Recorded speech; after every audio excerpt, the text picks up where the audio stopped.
Khairunisa. Saya Fitri Aulia Putri. Saya Nurkolis. Kami dari kelompok 4. Kali ini kita akan membuat video uji kolom huruf Smirnov dan uji T menggunakan SPSS versi 26 untuk memenuhi tugas mata kuliah Biostatistika yang diambil oleh Ibu Sri Caci MPD. Selamat menyaksikan. Sekarang kita akan mencoba untuk uji T. Nah, uji T sendiri ini merupakan bagian dari uji hipotesis komparatif atau uji perbandingan. Nah, uji T juga merupakan bagian dari analisis statistik parametrik. Persyaratan daripada uji T ini adalah data penelitian harus berdistribusi normal. Kemudian data yang digunakan dalam uji T pada umumnya berupa data yang berskala interval atau rasio, atau yang biasa kita sebut sebagai data kuantitatif.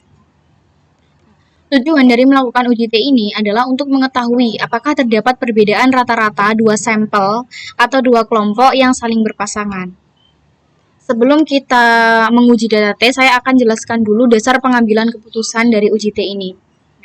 Jadi, jika nilai signifikasi itu kurang dari 0,05, maka HO ditolak dan HA diterima. Sebaliknya, jika nilai signifikasi lebih dari 0,05, maka HO diterima dan HA ditolak. Kemudian, untuk membandingkan T hitung dan T tabel adalah jika nilai T hitung itu lebih besar daripada T tabel, maka HO ditolak dan HA diterima. Dan jika nilai T hitung itu kurang dari T tabel, maka HO diterima dan HA ditolak. Nah, langsung saja ya, kita akan membuka aplikasi SPSS versi 26. Selanjutnya kita klik di variable view. Nah, pada kolom pertama name ini kita tulis hasil. Kemudian di kolom kedua kita tulis kelas. Nah, selanjutnya pada kolom desimal ini kita ubah menjadi 0 semuanya ya. 0 semuanya. Selanjutnya pada kolom label ini, yang kolom pertama kita isi hasil belajar siswa.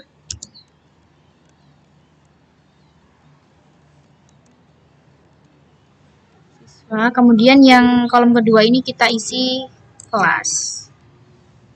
Selanjutnya pada yang values, yang non atas ini kita biarkan saja. Namun yang non bawah kita klik tanda titik 3. Selanjutnya kita masukkan pada value ini kita masukkan angka 1, klik 1, lalu pada label kita tulis pretest. Kemudian klik add. Lagi pada value kita tulis 2, pada labelnya kita tulis post, kita klik add, lalu klik OK. Selanjutnya kita klik yang data view ada di bagian bawah ini. Nah, langsung saja kita masukkan data yang akan kita uji. Nah, nanti datanya akan kita tampilkan di sini ya. Yang pertama pada langsung saja 50,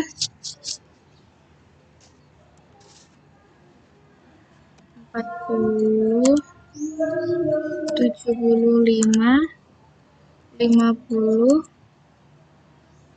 45, 55, 50, 70, 65, 55, 60, 50, 45, lanjut 80,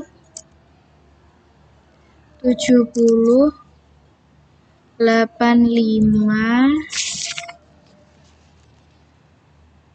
55, 55, 55, 60, 55 lagi, 70, 60, 85, 70, 65, dan yang terakhir 70. Nah, selanjutnya pada yang kolom kelas ini kita beri kode 1 untuk yang pretest yaitu 1 sampai 13 dan kita beri kode 2 untuk yang post test. Berarti dari 14 sampai terakhir. Langsung saja ya. Berarti ini sampai kolom kolom ke-13. Kita beri kode 1. Nah, sampai 13. Kemudian yang 12 sampai terakhir kita beri kode 2. Nah, ini adalah post test terakhir. Selanjutnya kita klik analyze. Klik analyze. Lalu kita klik descriptive statistik. Descriptive statistik ya.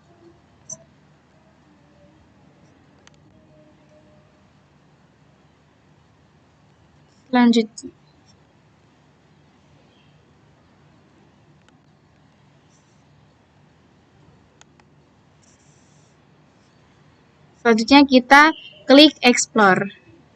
Nah, selanjutnya hasil belajar siswa ini kita pindah ke dependent list dan kelas kita pindah ke factor list. Kemudian klik plots. Lalu kita centang normality ini, dicentang, lalu kita klik continuous dan oke.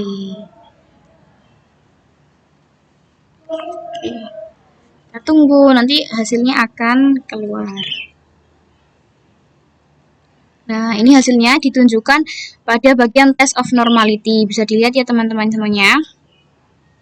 Nah, bisa diambil keputusan bahwa tadi kan jika nilai signifikasi lebih dari 0,05 maka data berdistribusi normal, dan jika nilai signifikasi kurang dari 0,05 maka data berdistribusi tidak normal. Nah, berdasarkan uji SPSS yang telah kita lakukan tadi, diketahui pada signifikasi pada pretest bisa dilihat ini adalah 0,116 dan nilai signifikasi pada post test adalah 0,200. Kedua nilai signifikasi ini lebih besar dari 0,5, maka pretest dan post test dinyatakan berdistribusi normal. Jadi data yang telah kita lakukan uji tadi berdistribusi normal. Baik, saya akan melanjutkan pembahasan dari teman saya. Langsung saja kita buka aplikasi SPS-nya. Yang pertama kita klik variabel view. Kita tulis di name pada kolom pertama yaitu pretest. Untuk yang kolom kedua kita tulis post test. Setelah itu untuk desimalnya kita buat kosong. Ini setelah itu yang ini label kita yang nomor 1 kita tulis pretest.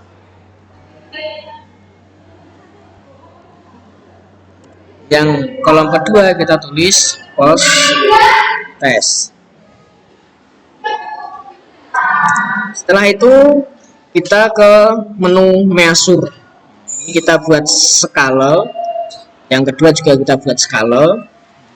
Ini untuk yang variable view sudah selesai, langsung kita masuk ke data view, yaitu nilai-nilai dari siswa.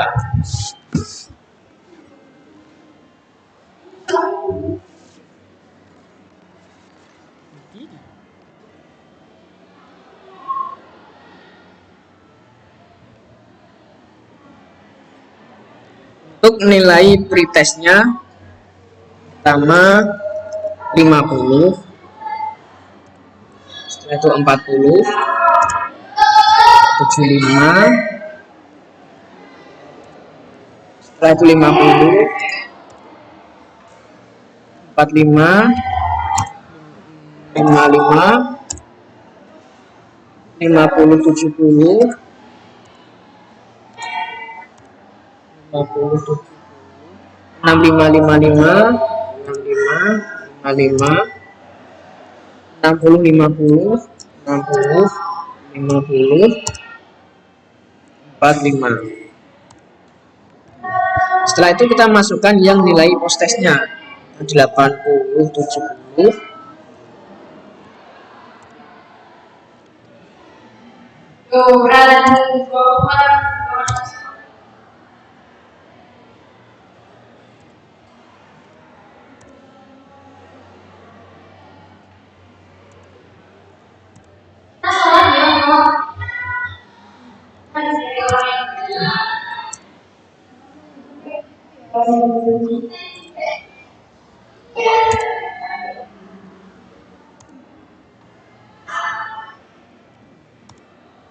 Setelah kita masukkan nilainya, kita langsung menuju ke menu analyze.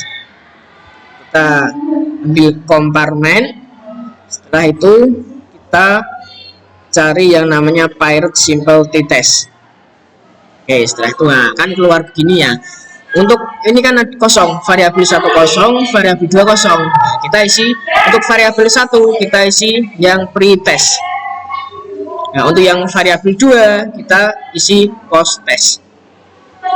Setelah itu kita klik option. Nah, ini benar, yaitu kita kasih untuk confidence interval percentage-nya ini kita kasih 95%. Nah, kemudian klik continue. Setelah itu klik OK. Maka akan muncul hasilnya. Ini hasilnya. Hasil tes. Nah, untuk yang Pirate Simple Statistic ini, untuk pretest itu rata-rata mainnya atau rata-ratanya itu adalah 54,62. Untuk yang post testnya yaitu 67,69. Nah, untuk N ini adalah jumlah siswanya. Untuk rata-rata STD deviatornya ini adalah 10,300. Yang post test adalah 10,727. Untuk STD error mainnya itu 2,85. Yang post testnya 2,975. Dari sini kita dapat menyimpulkan bahwa untuk nilai pretest dan post testnya ini ada perbedaan rata-rata. Selanjutnya ini adalah Pirate Simple Correlation, yaitu yang dari 13 siswa tadi, untuk nilai korelasinya itu ada 0,350. Untuk SIG-nya atau signification-nya itu ada 0,242. Untuk yang Pirate Sample Test, nah ini kan mean-nya adalah antara pre-test dan post-test, mean-nya ada min 13,077. Untuk STD deviationnya adalah 11,996. Untuk STD error nya ada 3,327. Yang lower min 20,326, upper min 5,828. Untuk yang T-nya min 3,90, DF12, SIG-nya ada 2, SIG 2 toiletnya ini ada 0,02. Jadi dapat kita simpulkan bahwa ini adalah karena SIG-nya itu kurang dari 0,05, maka HO-nya ditolak dan HA-nya diterima. Demikian, terima kasih.